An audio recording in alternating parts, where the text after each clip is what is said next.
خبر شامل کرتے ہیں لیا سے۔ بیورو چیف کی رپورٹ کے مطابق ڈسٹرکٹ بار کونسل لیا کے نئے منتخب صدر شیخ جاوید اختر کی وفد کے ہمراہ ڈی پی او آفس لیا آمد۔ ڈی پی او لیا محمد ناصر سال کے ساتھ تعارفی ملاقات۔ ڈی پی او لیا نے شیخ جاوید اختر کو صدر ڈسٹرکٹ بار کونسل اور دیگر ممبران کو منتخب ہونے پر مبارکباد دی۔ وفد کی طرف سے امن کے قیام اور جرائم کی بیخبری کے لیے پولیس کے ساتھ تعاون اور قانونی رہنمائی کی یقین دہانی کروائی گئی۔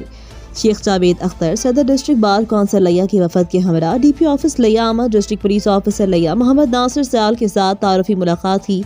General secretary Jaudat Kamran, finance secretary Ghazanfar Abbas, ممبران مجلس عاملہ ایڈوکیٹ محمد اسلم، فقیر حسین، نعمت اللہ، محمد خالد اور دیگر وکلاء وفد میں شامل تھے۔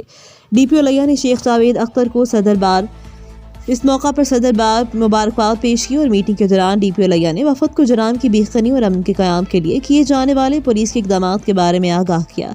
صدر بار اور دیگر نے ڈی پی او کے اقدامات کو سراہتے ہوئے قیام امن اور جرائم کی بیخبری کے لیے پولیس کے ساتھ تعاون اور قانونی رہنمائی کی یقین دہانی کروائی۔ اب تک کے لیے اتنا ہی۔ مزید خبروں کے لیے دیکھتے رہیں ریٹ نیوز۔